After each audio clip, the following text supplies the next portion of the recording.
अस्सलाम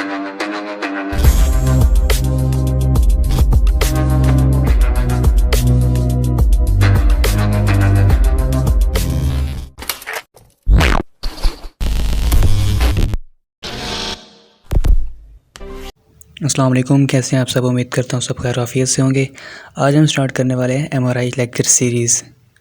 lecture start करने से पहले आपको ये मालूम होना चाहिए कि एमआरआई की मशीन किस तरह दिखती है, इसमें कौन कौन से कंपोनेंट्स होते हैं। बेसिकली ये हमारे पास एमआरआई मशीन है। इसके अंदर एक मैग्नेट लगा होता है जिसकी मदद से हम पेशेंट को सिग्नल्स भेजते हैं और उसकी बॉडी से सिग्नल्स को रिसीव करते हैं और उनको इमेज में कन्वर्ट कर देते हैं। डीपली अगर इसके कंपोनेंट्स की बात की जाए तो सबसे जो मेन कंपोनेंट है वो इसके अंदर है मैग्नेट, एक्सटर्नल मैग्नेट। ये एमआरआई मशीन के अंदर ही फिक्स होता है। दूसरे नंबर पे हमारे पास जो इम्पोर्टेंट कंपोनेंट है एमआरआई मशीन का वो है आरएफ कॉइल्स। ठीक है, इनको हम रेडियो फ्रिक्वेंसी कॉइल्स भी कहते हैं। बेसिकली इसका काम होता है कि पेशेंट की बॉडी के अंदर सिग्नल्स को जनरेट करवाना। अब जब पेशेंट की बॉडी में सिग्नल एक बार जनरेट हो जाते हैं तो उसको रिसीव करने के लिए हम एक अलग किस्म के कॉइल्स की ज़रूरत पड़ती है जिन्हें हम कहते हैं ग्रेडियंट कॉइल्स। इसकी 3 टाइप्स हैं, वो हम आगे नेक्स्ट डिस्कस करेंगे। स्टार्ट करते हैं अपना first chapter, basic principles of MRI. किसी भी एमआर इमेज को जनरेट करने के लिए हमें बेसिकली 4 स्टेप्स की ज़रूरत होती है। सबसे पहले पेशेंट को मैग्नेटिक बोर के अंदर प्लेस किया जाता है। दूसरे नंबर पे हम जो आरएफ कॉइल्स का यूज़ कर रहे थे, उन आरएफ कॉइल्स की मदद से हम पेशेंट की बॉडी के अंदर सिग्नल्स भेजते हैं, आरएफ सिग्नल्स, ठीक है, या radio frequency pulse.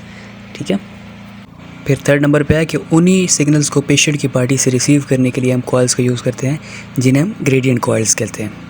And last सबसे आखिर में वो जो सिग्नल्स हम ग्रेडियंट कॉइल की मदद से ले लेते हैं, उन सिग्नल्स को फिर इमेज के अंदर ट्रांसफॉर्म किया जाता है।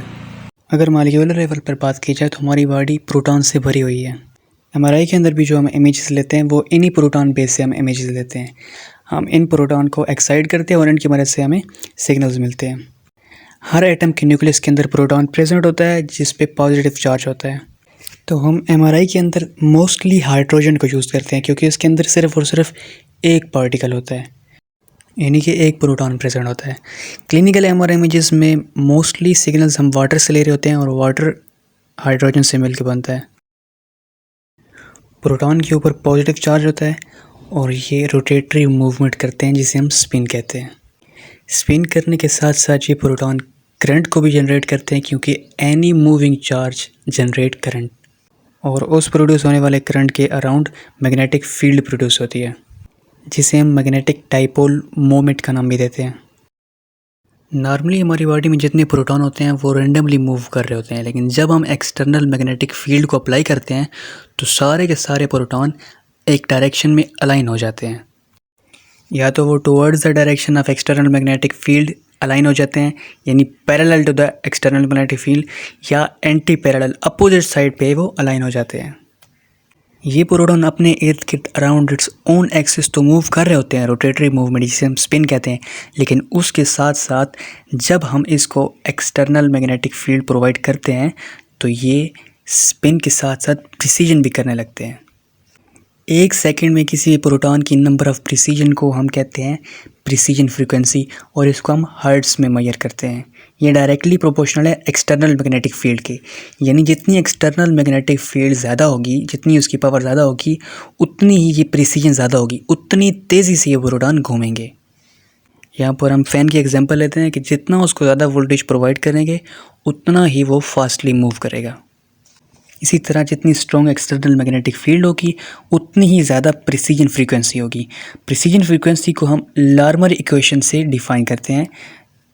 W0 रिप्रेजेंट करता है precision frequency in hertz, B0 represent करता है एक्सटर्नल मैग्नेटिक फील्ड की पावर को इन टेस्ला। टेस्ला हमारे पास एक ऐसी यूनिट है जिसमें हम इसकी पावर को मेजर करते हैं। ठीक है, थर्ड है गैमा। तो गैमा हम कहते हैं जायरो मैग्नेटिक रेशो को, जो हर एक एटम की न्यूक्लियस की अलग अलग होती है, क्योंकि यहाँ हम प्रोटॉन हाइड्रोजन यूज़ कर रहे थे, उसकी जायरो मैग्नेटिक रेशो अलग होगी बाकी एटम से।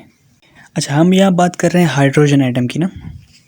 तो जब हम एक्सटर्नल मैग्नेटिक फील्ड अप्लाई करते हैं 1 टेस्ला, तो हाइड्रोजन के प्रोटॉन की जो प्रिसीजन फ्रीक्वेंसी है वो 42 मेगाहर्ट्ज़ हो जाती है। इसी तरह जब थोड़ी सी और एक्सटर्नल मैग्नेटिक फील्ड को बढ़ाते हैं 1 से 1.5 टेस्ला करते हैं, तो प्रिसीजन फ्रीक्वेंसी 64 हो जाती है। एंड थर्ड, अगर हम 3 टेस्ला पे कर देते हैं तो इसी प्रिसीजन फ्रीक्वेंसी को हम 128 मेगाहर्ट्ज़ तक हो जाती है। फिर आता है हमारा नेक्स्ट टॉपिक लॉन्गिट्यूडनल मैग्नेटाइजेशन।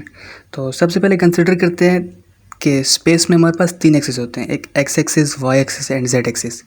तो एक्सटर्नल मैग्नेटिक फील्ड की जो डायरेक्शन है वो अलोंग द जेड एक्सिस है। अब जेड एक्सिस कौन सा होता है? जो long axis of patient as well as the bore of the magnet, ये हमारे पास होता है जेड एक्सिस। जब एक्सटर्नल मैग्नेटिक फील्ड ऑन होती है तो कुछ proton parallel to the external field मतलब जेड एक्सिस के पैरेलल अलाइन हो जाते हैं और कुछ प्रोटॉन इसके opposite anti parallel to the external field align हो जाते हैं along the negative side of the Z axis. अब हमारे पास दोनों तरफ फोर्सेस हैं, parallel to the external magnetic field या parallel to the Z axis जो पॉजिटिव साइड वाले प्रोटॉन हैं उनकी एनर्जी लो होती है, और जो एंटी पैरेलल या negative side of the Z axis पे जो प्रोटॉन है उनकी एनर्जी हाई होती है। ये दोनों एक दूसरे की फोर्स को कैंसिल करते हैं, ठीक है। फॉर एग्जांपल पॉजिटिव साइड पे 4 प्रोटॉन है और नेगेटिव साइड पे 2 प्रोटॉन है, तो ये आपस में एक दूसरे के फोर्स को कैंसिल करेंगे, तो रिमेनिंग 2 जो पॉजिटिव वाले हैं वो रिमेन ऊपर रह जाएंगे, बाकी बच जाएंगे, ठीक है। Hence there are always more protons spinning on the positive side or parallel to the z axis than negative, क्योंकि वहाँ पर नंबर ऑफ प्रोटॉन्स ज़्यादा होते हैं। वही बाकी बच जाने वाले प्रोटॉन्स आपस में एक दूसरे की एनर्जी को एडअप करते हैं और एक सिंगल मैग्नेटिक वेक्टर फॉर्म करते हैं, ठीक है। इसको हम कहते हैं लॉन्गिट्यूडनल मैग्नेटाइजेशन। अच्छा, एक एमसीक्यूज़ याद करने वाली बात यह है कि लॉन्गिट्यूडनल मैग्नेटाइजेशन में जितने भी सिग्नल्स होते हैं उनको हम मेजर नहीं कर सकते, ठीक है। उनको मेजर करने के लिए हमें लाजमी बात है कि लॉन्गिट्यूडनल मैग्नेटाइजेशन को ट्रांसवर्स मैग्नेटाइजेशन में कन्वर्ट करना होगा। फिर आती है हमारे पास ट्रांसवर्स मैग्नेटाइजेशन।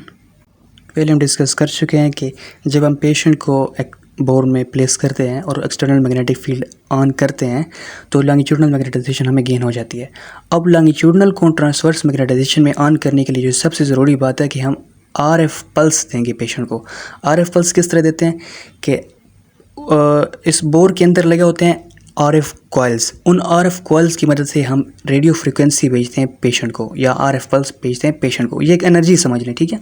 ये एनर्जी जब जाती है पेशेंट की बॉडी के अंदर तो जो प्रोटॉन्स पैरेलल होते हैं और एंटी पैरेलल होते हैं वो इस एनर्जी को अपने अंदर एब्जॉर्ब करते हैं, जज़ब करते हैं, ठीक है। जब वो एनर्जी गेन करेंगे तो याद होगा कि जो पॉजिटिव साइड वाले प्रोटॉन होते हैं उनके पास एनर्जी कम होती है और जो नेगेटिव साइड वाले की तरफ होते हैं along the negative side of the Z axis उनके पास एनर्जी ज़्यादा होती है, ठीक है।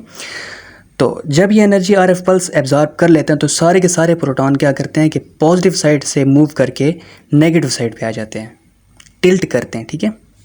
तो जो लॉन्गिट्यूडनल मैग्नेटाइजेशन का जो वेक्टर बना था ना, जिसको हमने मैग्नेटिक वेक्टर कहा था, वो जब आरएफ पल्स को एब्जॉर्ब कर लेता है तो वो टिल्ट होता है क्योंकि हायर एनर्जी वाले प्रोटॉन हमेशा negative side of the Z axis move करते हैं, तो वो अपनी डायरेक्शन को चेंज करता है टुवर्ड्स द नेगेटिव साइड, ठीक है। तो ये टिल्ट करता है तो ट्रांसवर्स प्लेन में आ जाता है, इसे कहते हैं हम ट्रांसवर्स मैग्नेटाइजेशन। शॉर्टली अगर बात करें तो इन short RF pulse cause the tilting of the magnetization into the transverse plane. यहाँ पर जो प्रोटॉन प्रेसिजन कर रहे होते हैं इनकी एनर्जी, इनकी प्रेसिजन फ्रीक्वेंसी और जो हम आरएफ पल्स बाहर से देते हैं इन दोनों की फ्रीक्वेंसी सेम होनी चाहिए, तभी हमारे पास ये दो मैग्नेटाइजेशन होगी, टिल्टिंग होगी, ठीक है। ट्रांसवर्स मैग्नेटाइजेशन तभी अकर होगी। When both proton and RF pulse have the same frequency, proton can pick up some energy from the RF pulse, ठीक है। जब RF पल्स और जो प्रोटॉन प्रेसिजन कर रहे थे उन दोनों की फ्रीक्वेंसी जब एक दूसरे से मैच कर जाती है, ठीक है, तो तब RF पल्स से यही प्रोटॉन एनर्जी को एब्जॉर्ब करते हैं, तो इस फिनोमेना को हम कहते हैं रेजोनेंस, ठीक है, या सिंपली आर ऑफ MRI। तो यहाँ पर आरएफ पल्स के क्या काम हुए? आरएफ पल्स का काम सिर्फ ये नहीं है, आरएफ पल्स आती है तो जो लोअर एनर्जी वाले प्रोटॉन होते हैं along the positive side of the Z axis या along the parallel to the magnetic field, उनको एक तो ये हायर स्टेट में पहुँचाती है, टिल्ट करती है टुवर्ड्स द नेगेटिव, ठीक है, एंटी पैरेलल करती है। दूसरा इसके साथ साथ क्या करती है कि makes them precess in step in phase और सिंक्रोनसली, ठीक है। इन सब का मतलब एक ही है, यानी साथ साथ एक साथ जो है इनको मूव करवाती है सेम फ्रीक्वेंसी पे, इसे कहते हैं हम इन फेज। फिर नेक्स्ट टॉपिक हमारे पास MR सिग्नल्स, ठीक है। यहाँ पे मेंशन है कि ट्रांसवर्स मैग्नेटाइजेशन के ऊपर जो वेक्टर हमारे पास ये आ गया है, इसके जो प्रोटॉन है ये प्रिसीजन फ्रीक्वेंसी से मूव कर रहे होते हैं, ठीक है। और किस फ्रीक्वेंसी से मूव करते हैं? रोटेट्स एट लार्मर फ्रीक्वेंसी, ठीक है, in the transverse plane and induce electric current. ये प्रोटॉन एक तो मूव कर रहे होते हैं और साथ साथ करंट भी जनरेट कर रहे होते हैं, ठीक है। तो receiver RF coils receives this current as a MR signals. Receiver RF coils हमारे पास कौन सी थी? Gradient coils. ग्रेडियंट कॉइल्स हमारे पास 3 टाइप्स होते हैं, आगे हम पढ़ेंगे, ठीक है। तो ग्रेडियंट कॉइल्स इन सिग्नल्स को, इन करंट्स को रिसीव कर लेते हैं एज ए MR सिग्नल्स, ठीक है। तो इधर से स्ट्रेंथ ऑफ सिग्नल्स उतनी ज़्यादा होगी जितनी ट्रांसवर्स मैग्नेटाइजेशन ज़्यादा होगी, ठीक है। हमने एक बार पीछे भी पढ़ा है कि लॉन्गिट्यूडनल मैग्नेटाइजेशन में हम सिग्नल्स को मेजर नहीं कर सकते, ठीक है। सिर्फ और सिर्फ ट्रांसवर्स मैग्नेटाइजेशन में ही हम सिग्नल्स को मेजर करते हैं, ऑब्टेन करते हैं। तो जितनी ज़्यादा ट्रांसवर्स मैग्नेटाइजेशन होगी उतने ज़्यादा हमें, उतनी अमाउंट में हमें सिग्नल्स मिलेंगे। फिर इन्हीं MR सिग्नल्स को हम फोरियर ट्रांसफॉर्मेशन के मेथड को यूज़ करते हुए इमेज में कन्वर्ट करते हैं, ठीक है। अब तक जो भी पढ़ा है उसको अगर समराइज़ किया जाए तो MR इमेज को बनाने के लिए हमारे पास 4 बेसिक स्टेप्स होते हैं। सबसे पहले है पेशेंट को प्लेस करना मैग्नेटिक बोर के अंदर, ठीक है ना, मैग्नेट के अंदर पेशेंट को प्लेस करना।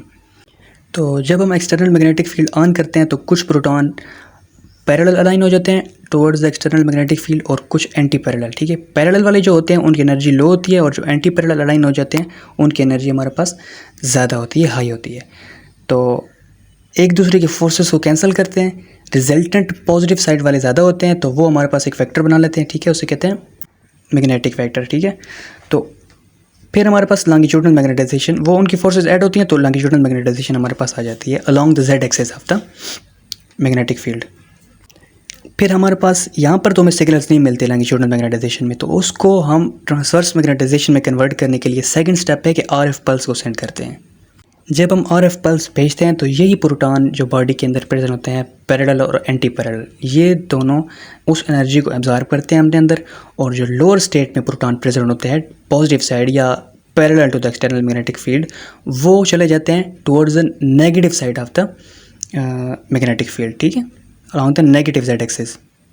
तो इससे क्या होता है कि जो लॉन्गिट्यूडनल मैग्नेटाइजेशन है उसका जो वेक्टर है वो कम होना शुरू हो जाता है और ट्रांसवर्स मैग्नेटाइजेशन हमारे पास अचीव हो जाती है। फिर आता है third step MR signals received. ये हम किस तरह रिसीव करते हैं कि ट्रांसवर्स मैग्नेटाइजेशन में सारे के सारे प्रोटॉन लार्मर फ्रीक्वेंसी से मूव कर रहे होते हैं और वहाँ पर करंट भी जनरेट हो रहा होता है, ठीक है।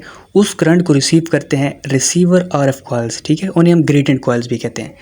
तो वो उन सिग्नल्स को रिसीव करते हैं as a MR signals. And चौथा स्टेप है image formation by the help of Fourier transformation या फोरियर ट्रांसफार्मर। इस सारे MR सिग्नल्स को हम कन्वर्ट कर देते हैं इमेज के अंदर। अब हम स्टडी करते हैं ग्रेडियंट कॉइल्स क्या होते हैं, ठीक है। तो टॉपिक हमारा पे है लोकलाइजेशन ऑफ द सिग्नल्स।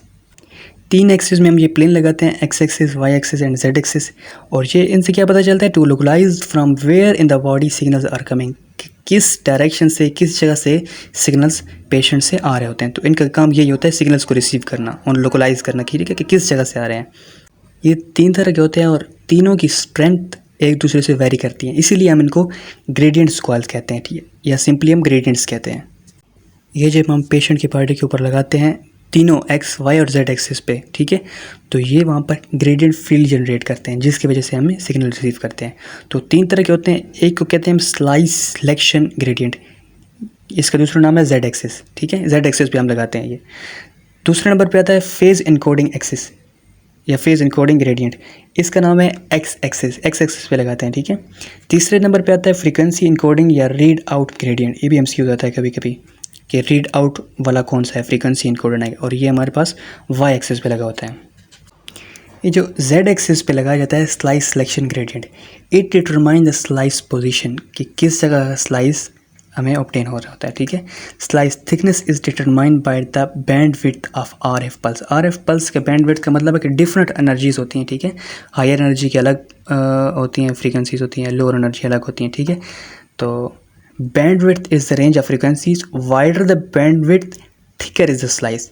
जितना वाइडर बैंड विड्थ होगा उतना स्लाइस हमारे पास थिक आएगा, और जितनी नैरो बैंड विड्थ होगी उतना हमारे पास छोटे छोटे स्लाइस आएंगे, थिन स्लाइस आएंगे।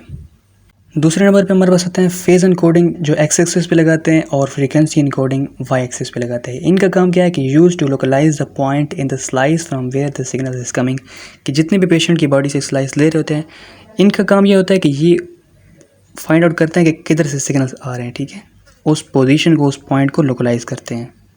ये एक्स एक्सिस और वाई एक्सिस और जेड एक्सिस तीनों एक दूसरे के परपेंडिकुलरली हम पेशेंट की बॉडी पे अप्लाई करते हैं।